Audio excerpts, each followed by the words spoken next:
আমরা করতে চাই ইনসাফের Bangladesh. This is our vision. মায়ের কোলে যেমন শিশু নিরাপদ, বাংলাদেশের নাগরিক যেন আগামী প্রজন্ম সেরকম একটা নিরাপদ বাংলাদেশ করতে পারে। অর্থনৈতিক মুক্তি, সুশাসন, গণতন্ত্র প্রতিষ্ঠা, এই বিষয় নিয়ে আমরা কাজ করতে চাই। অর্থনৈতিক সমৃদ্ধি এবং স্বনির্ভরতা অর্জন করা, এটাকে সামনে রেখেই আমাদের যে ভিশন আমরা সাজিয়েছি। আমরা যে করাপশন আজকে বাংলাদেশকে পিছিয়ে দিয়েছি সেটাকে মানতে চাই। আমরা করতে চাই ইনসাফের Bangladesh. This is our vision.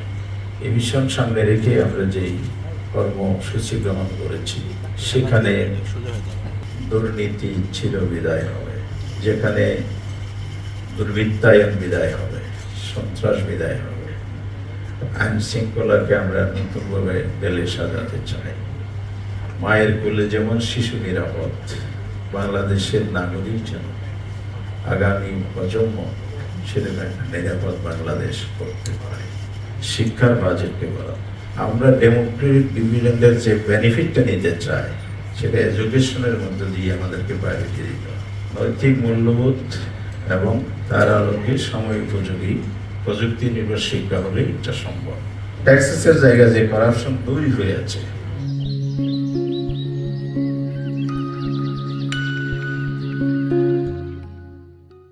সারাভাবে tax দিচ্ছে তারাই পারে নিশ্চয়ই বেশি শিকার। ট্যাক্স ফাঁকি যারা দিচ্ছে তারাই আসলে বেনিফিটেড হচ্ছে।